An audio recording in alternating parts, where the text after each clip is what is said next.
Welcome to Kirik TV. నేను మీ శ్రీనివాస్ రెడ్డి.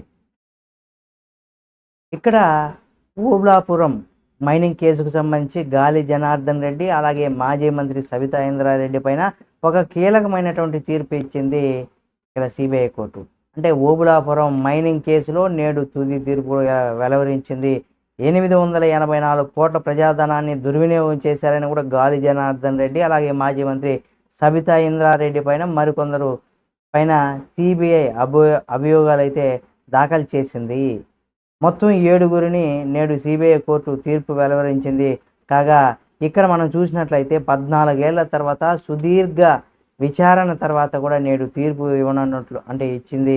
కర్ణాటక ఆంధ్ర సరిహద్దుల్లో కూడా మనం చూసినట్లయితే అనంతపురం జిల్లాలోని ఓబుళాపురం మైనింగ్ కేటాయింపులు టెండర్ల విషయంలో దాదాపు 884 కోట్ల రూపాయలు దుర్వినియోగం చేశారని కూడా ఇక్కడ గుర్తు చేసింది సిబిఐ.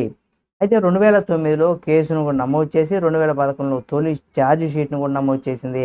ఆ ఛార్జ్ షీట్లో వీడి రాజగోపాల్, కృపానందు, బివి శ్రీనివాసరెడ్డి, గాలి జనార్దన్ రెడ్డి, సబితా ఇంద్రారెడ్డి, ఐఏఎస్ లక్ష్మీ పేర్లు కూడా చేర్చారు.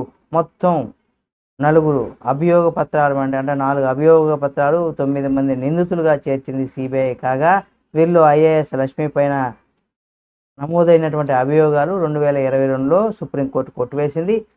మరొకరు మృతి చెందగా మిగిలినటువంటి 7గురి పైన కూడా నేడు తీర్పు ఇచ్చిందని కూడా చెప్పుకోవచ్చు. ఏదేమైనా ఇందులో సబితా ఇంద్రారెడ్డి గారు నిర్దోషిగా బయటపడడం అనేది కూడా కొంత శుభసూచకంగా చెప్పుకోవచ్చు. బీఆర్ఎస్ శ్రేణులకు కావచ్చు, ఆమె అభిమానులు, కార్యకర్తలకు. ఈ వీడియో మీకు నచ్చితే లైక్ చేయండి. మరిన్ని వీడియోల కోసం మన కిరాక్ టీవీ ఛానల్ సబ్స్క్రైబ్ చేసుకొని పక్కనే ఉన్న బెల్ బటన్ ఒకటి మాత్రం మర్చిపోకండి.